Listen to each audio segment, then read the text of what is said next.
अस्सलाम वालेकुम। आज आप लोगों की आखिरी क्लास। और देखिए, मैं जो पिछली बार दो गिराफ बनवा गया था जिस किस्म के, उसी से आगे कंटिन्यूशन है। ज़रा ज़्यादा गिराफ होंगे। Feasible solution. फिजिबल सॉल्यूशन में आपने देखा था लास्ट टाइम भी एक ब्लॉक बन गया था। That block is called feasible block, a fully feasible solution. अब जो है, हम कॉर्नर पॉइंट मेथड से हम maximize the profit to minimize the cost.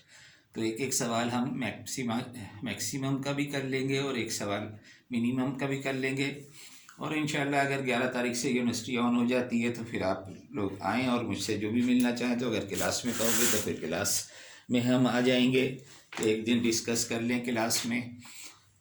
तो ये एक्सरसाइज के आखिर में वही एक्सरसाइज है 10.2, 10.3, वही एक्सरसाइज जो पहले हम कर रहे थे। उसमें ये क्वेश्चन नंबर 1 है। इसमें आपको फिजिबल सॉल्यूशन निकालना है और solve by the corner point method. तो क्वेश्चन नंबर 21, एक्सरसाइज 10.3।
अच्छा, अब आप देखें कि यहाँ पर ये जो पहले लिखा हुआ है z is equal to maximize this, ये कहलाता है ऑब्जेक्टिव फंक्शन। कि आपका ऑब्जेक्टिव है क्या?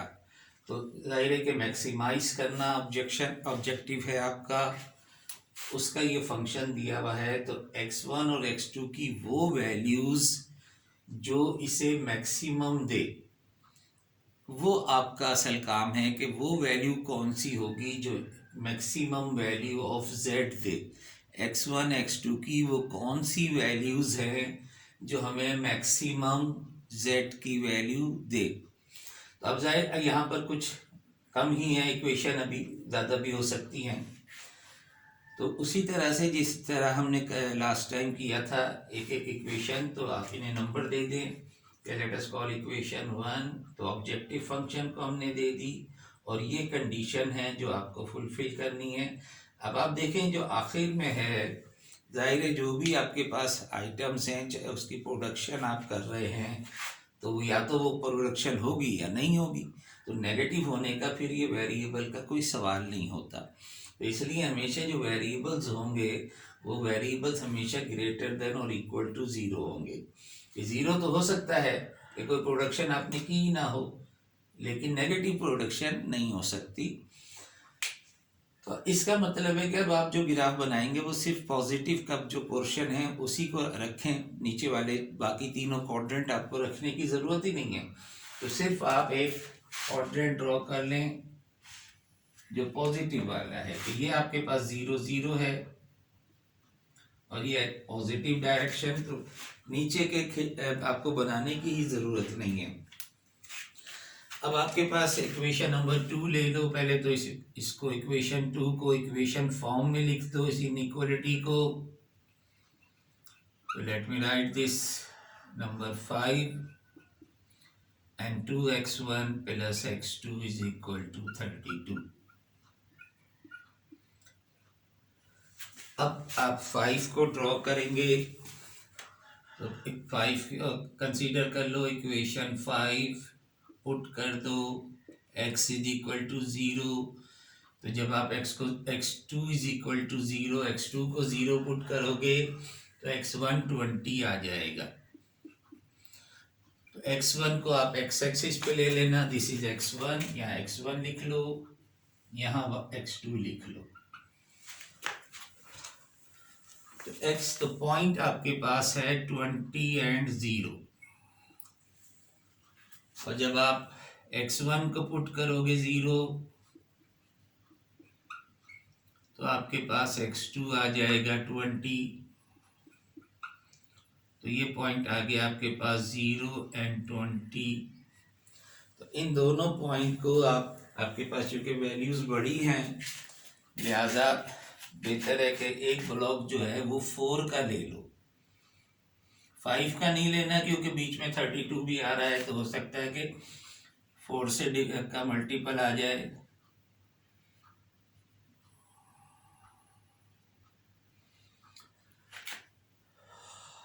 थर्टी टू तक जा नहीं सकेगी ये लाइन।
तो आपने स्केलिंग कर ली। अब देखो 0 20 और 20 0, तो ये एक पॉइंट है और एक ये पॉइंट है। इन दोनों पॉइंट को आप ज्वाइन कर दें।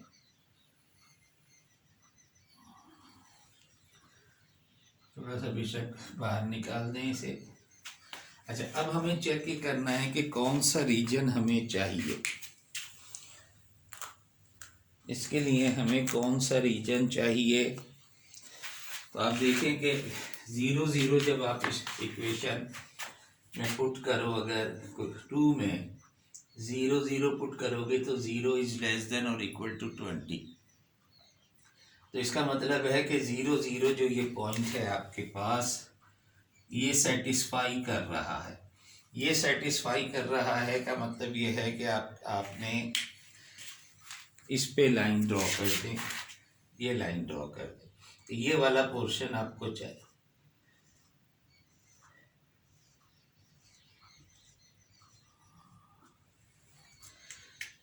ठीक है, तो ये एक इक्वेशन हो गई। Now consider the second one.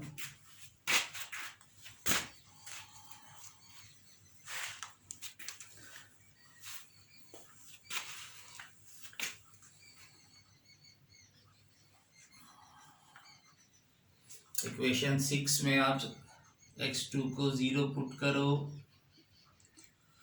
तो x2 को 0 पुट करोगे तो x1 आ जाएगा 16। तो पॉइंट आपके पास आ जाएगा 16 एंड 0। जब x1 को 0 पुट करोगे तो x2 आ जाएगा 32।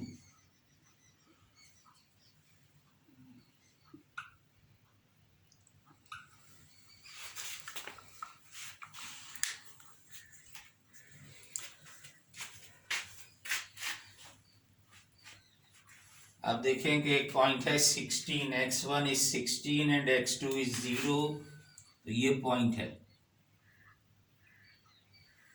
और दूसरा है 0 एंड 32, तो ये पॉइंट है। इन दोनों को आप ज्वाइन कर दें।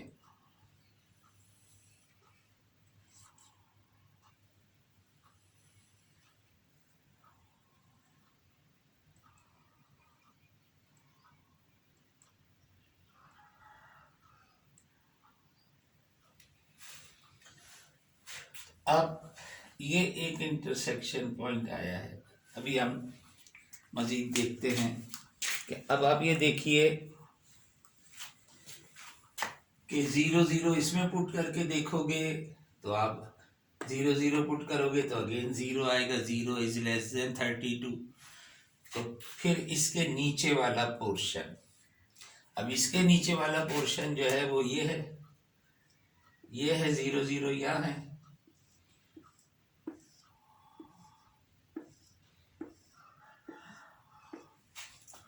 तो आप देखें ब्लू और ग्रीन ये जो मैंने लाइनें लगाई हैं, इनमें कॉमन पोर्शन कौन सा है? तो ये पॉइंट है, यहाँ पर ब्लू लाइन नहीं है, ग्रीन लाइन है, तो ये इनका इंटरसेक्शन पॉइंट है। अब ये मैं रेड से लगा देता हूँ कि जो कॉर्नर पॉइंट आपके पास आएंगे, जो कॉमन एरिया है, that will gives you the corner points. तो एक तो ये पॉइंट जो है यहाँ पर ब्लू भी है और ग्रीन भी है, एक ये पॉइंट है जहाँ पर ब्लू और ग्रीन इंटरसेक्ट हो रहे हैं इस पोर्शन में, एक ये पॉइंट है कि यहाँ पर ब्लू भी है ग्रीन भी है, और एक ये पॉइंट है। तो ये इस तरह से आपके पास 4 कॉर्नर पॉइंट आपके पास हैं, जिनमें इसकी वैल्यू पता है आपको कि एक पॉइंट आपके पास है पॉइंट 1 में कहता हूँ उसे 0 0, दूसरा पॉइंट आपके पास है ये वाला जो कि x0 है और y20 है,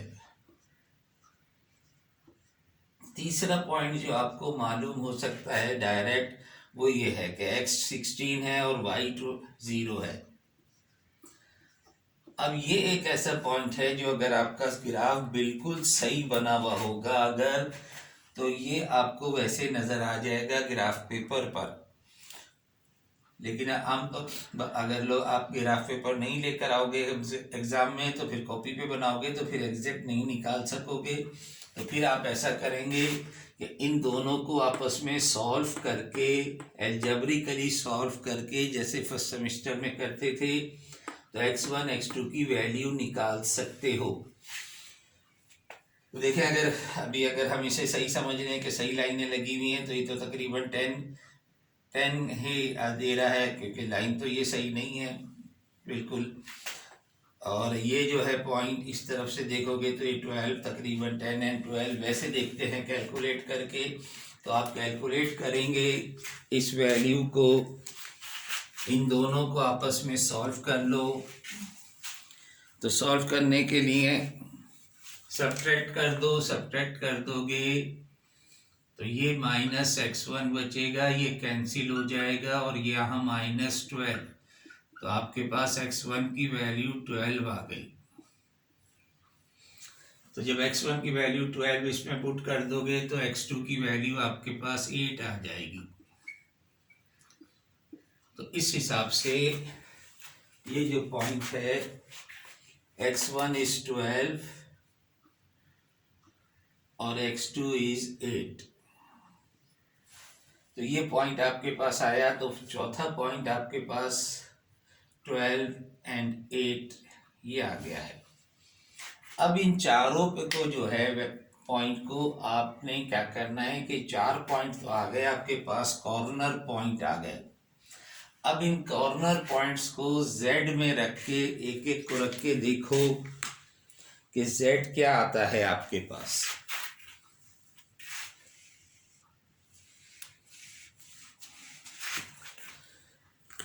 तो जब आप P1 रखोगे यानी 0 0, तो आपके पास z भी 0 ही आएगा।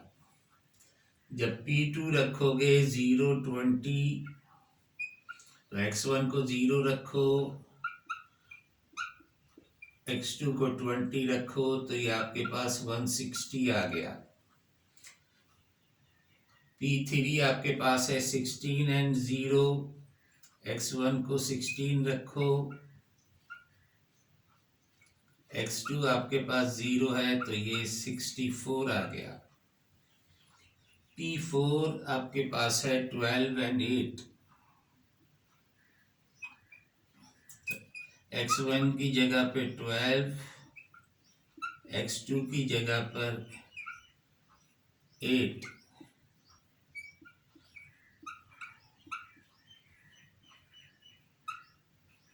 तो ये आपके पास 1 1 12 आ गया। तो आप देखें कि आपके पास जो मैक्सिमम वैल्यू आई है वो यहाँ आई है, this is the maximum value. तो लिहाजा आपका जो आंसर होगा वो ये वाला आपका आंसर होगा कि z is maximum when x1 is 0। एक प्रोडक्शन आपको दे ही नहीं, दूसरी प्रोडक्शन जो है आपको दे दें तो आपके पास मैक्सिमम प्रॉफिट हासिल होगा। तो ये है मैक्सिमाइजेशन का केस। इसके बाद अब हम एक मिनिमाइजेशन का केस कर लेते हैं। यहाँ हमने बस फ़र्क सिर्फ ये है उसमें और इसमें कि यहाँ हमने मैक्सिमम वैल्यू ली है, वहाँ हम जो इन सब में मिनिमम है वो वैल्यू लेंगे। तो अगर मिनिमम देखें तो ये है मिनिमम, तो जाहिर है कि ये कुछ ना कुछ तो आपको करना है ना, तो फिर मिनिमम तो यही है अब देखा जाए तो। लेकिन देखते हैं फिर मिनिमाइजेशन का सवाल देखते हैं कि वो क्या कहता है।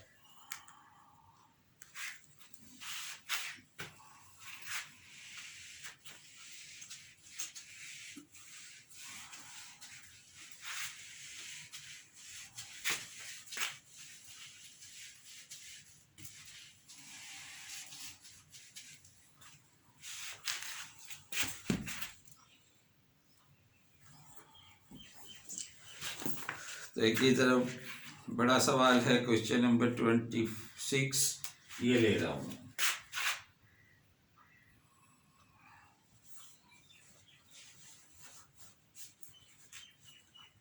Minimise z is equal to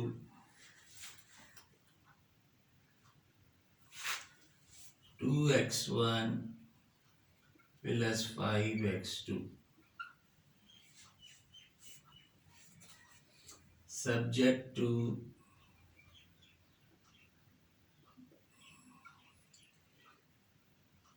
x1 plus x2 is less than or equal to 6, x1 plus x2 is less than or equal to 16,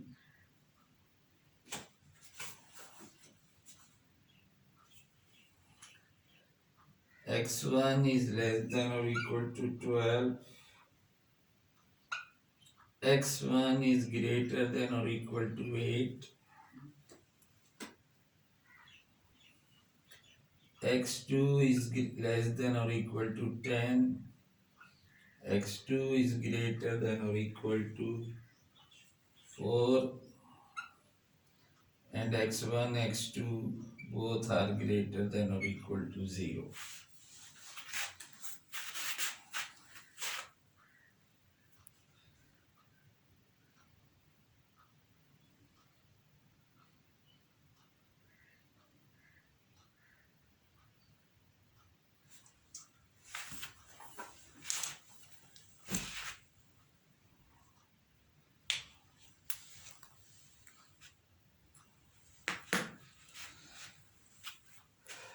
तो अब देखिए बहुत सारी इक्वेशन आपके पास हैं।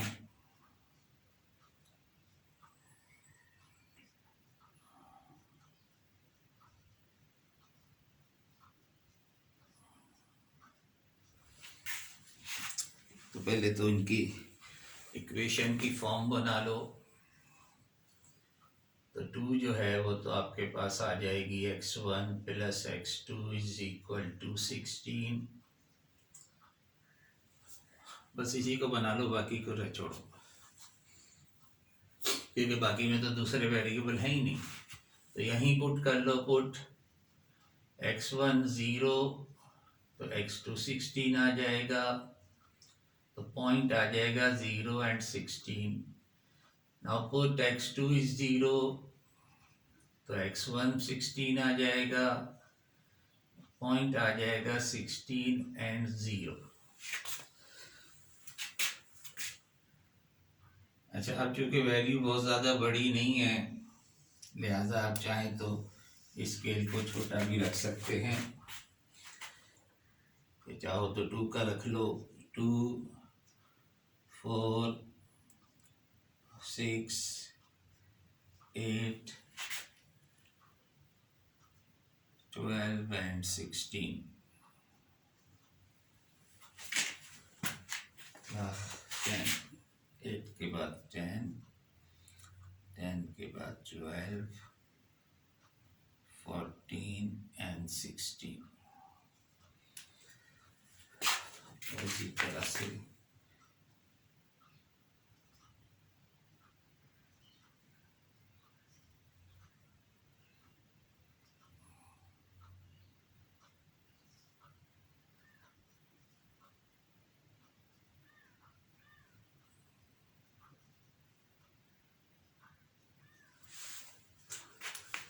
अब आप देखें 0 and 16, 16 and 0, these are the point.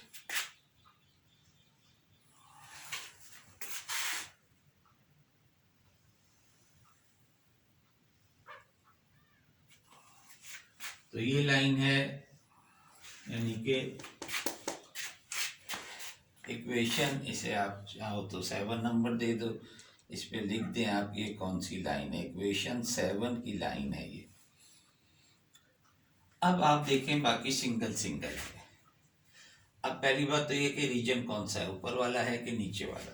तो अगेन 0 0 रख के देख लो।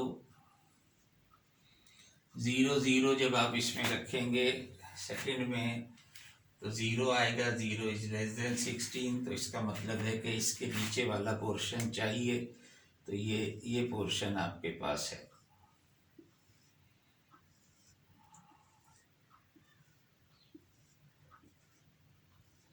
तो एग्जाम में कलर पेंसिल ले आना, क्योंकि मैं भी आज देखो 2-4 कलर के मार्कर मेरे पास हैं, ताकि हमको कंबाइन हमें नज़र आए कि कंबाइन कौन सा एरिया है। अब मैं लाइनें ब्लैक से खींचूंगा और निशान। अब देखें ये जो है x1 12, ये स्ट्रेट लाइन जाहिर है। x1 12 कहाँ है, ये। इसका मतलब है कि एक लाइन आपकी यहाँ से गुजर रही है, वर्टिकल लाइन। तो ये एक इंटरसेक्शन पॉइंट आया आपके पास। लेस देन अगेन 0 इसमें रखोगे तो 0 इज लेस देन 12, तो ये वाला पोर्शन, तो ये जो ब्लू लाइन का पोर्शन था उसमें से इतना हिस्सा बाहर निकल गया, ये वाला पोर्शन रह गया, यानी कि ये ब्लैक।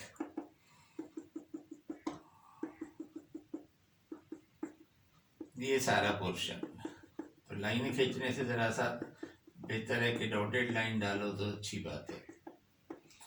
अब ये हिस्सा आपका बाहर हो गया, लेकिन दूसरी इक्वेशन देखोगे तो x1 इज 8, तो ये x1 8 यहाँ पर है, इसको भी एक वर्टिकल लाइन खींच दो आप। और यहाँ है x1 इज ग्रेटर देन 0, तो अब जाहिर है 0 लेस देन 0 तो यहाँ है, लेकिन यहाँ तो हम कह रहे हैं कि x1 को अगर आप 0 पुट करोगे तो 0 तो ग्रेटर देन 8 नहीं होता। इसका मतलब है अब 0 जो है इस पोर्शन में नहीं आएगा, तो सिर्फ ये इलाका रह गया, यानी कि इस तरफ वाला हिस्सा। यानी इसकी अब निशान जो है मैं ग्रीन से लगा रहा हूँ, तो ये वाला हिस्सा, तो आगे जाने की जरूरत नहीं है क्योंकि ये महदूद तो है ना, इसी के अंदर आप सिर्फ बस ये ग्रीन लाइन डाल दें, यानी मैंने ये कलर डाल दिया। अभी और बात है कि यहाँ सब आ सकता है, ये इस तरफ आ सकता है, इधर भी डालना चाहें तो डाल दें, लेकिन ये वो इलाका है जहाँ पर ब्लू लाइन भी मौजूद है, ब्लैक भी मौजूद है और ग्रीन भी मौजूद है। तो 3 जो हमने ये ली हैं, इन तीनों का जंक्शन ये बन रहा है, ये इलाका। अब हम मजीद आगे देखते हैं। x2 is less than 10। अच्छा, x2 इज लेस देन 10 का मतलब ये हुआ कि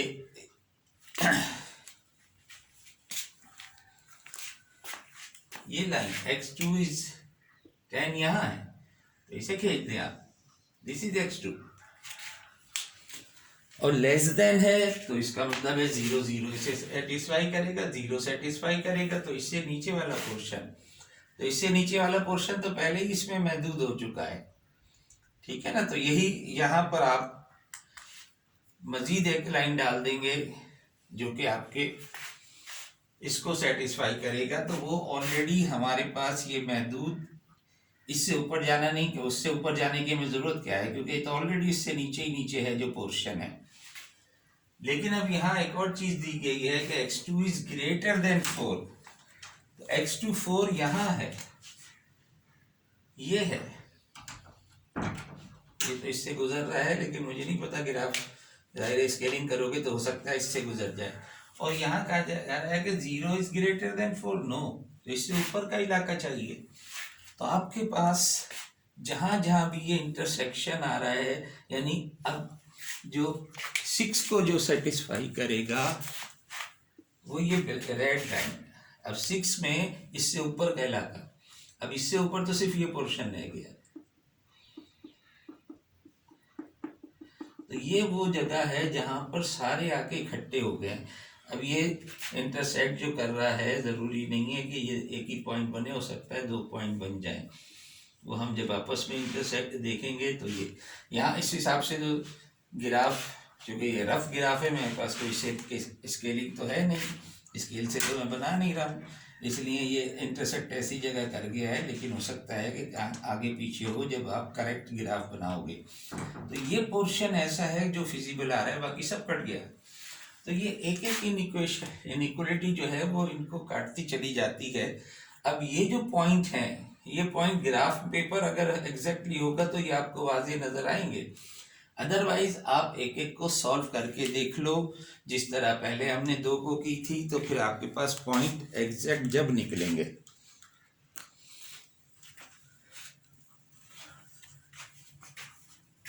तो मैं ग्राफ का ये हिस्से पे काम कर रहा हूँ, थोड़ा सा उस पर भी काम कर लेंगे। देखें जो दोनों वेरिएबल सिर्फ इसमें है 2 में, तो आपको 2 यानी जो पहली लाइन है, ये एंगुलर जो लाइन है, ब्लू लाइन, इसको आपने इक्वेशन 7 दिया था। जो इक्वेशन 7 ये वाली लाइन थी, ये इससे नीचे का इलाका, इसके साथ देखो x1 की लाइन जो है 12 वाली, लेस देन 12 वाली, वो ये लाइन है। तो इसका और इसका इंटरसेक्शन हम निकाल लें, जो मैंने कहा ना, हो सकता है एक से ज़्यादा पॉइंट हो यहाँ पर। तो हम 2 और 3 को सॉल्व कर रहे हैं, 2 और 3। तो जब आप x1 की जगह पे 12 रख दोगे तो x2 यानी दिस इम्प्लाइज x1 इज 12। यहाँ जब x1 की जगह पे 12 रख दोगे तो x2 जो है वो आपके पास 4 आ जाएगा। यानी इनफैक्ट इक्वेशन में रखेंगे हम, यहाँ रखेंगे। तो ये जो पॉइंट, एक पॉइंट आपके पास आ गया है, P1 कह लो इसे, या मैं वहाँ लिखता हूँ P1 अब आपके पास आ गया, जहाँ पर x1 जो है वो 12 है, x2 जो है वो 4 है, 12 and 4। अब हम ले रहे हैं 2 के साथ 4 को ले रहे हैं। 2 के साथ 4 जो है greater than, x1 is greater than, यानी ये वाली लाइन, ये कहाँ टच कर रही है तो ये पॉइंट निकलेगा। ये इसे हम P2 कह रहे हैं, ये और ये इसे हम P2 कह रहे हैं। यहाँ हमने P1 कहा है, लेकिन मैंने कहा ना, हो सकता है एक से ज़्यादा हो, इसे हम P3 कह देंगे। तो 2 और 4 को अगर आप देखें तो जब x1 को आप 8 रखोगे तो x2 भी 8 आएगा।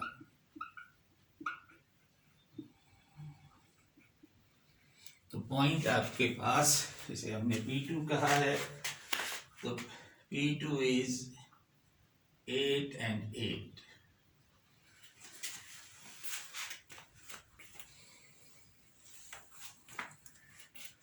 अब ये हमें, मेरा ख्याल है ये हमें निकालने की ज़रूरत नहीं है कि ये वाली जो लाइन है ये इस लाइन को कहाँ इंटरसेक्ट कर रही है, क्योंकि ये तो बाहर है। तो इसको सॉल्व करने की ज़रूरत नहीं है, पॉइंट तो फिर भी आ जाएगा, लेकिन वो पॉइंट कॉर्नर पॉइंट नहीं बन रहा। तो तीसरा जो है ये x2 वाला, ये वाली लाइन, यानी ये लाइन उस ब्लू लाइन को कहाँ पर इंटरसेक्ट कर रही है। तो 2 के साथ अब हम देख रहे हैं 6। तो जब आप 2 में 4x2 की जगह पुट करोगे तो x1 आपके पास आएगा 12। यानी एक और जो पॉइंट आया आपके पास, अच्छा ये नहीं, ये वाला पॉइंट ये आया है x1 12।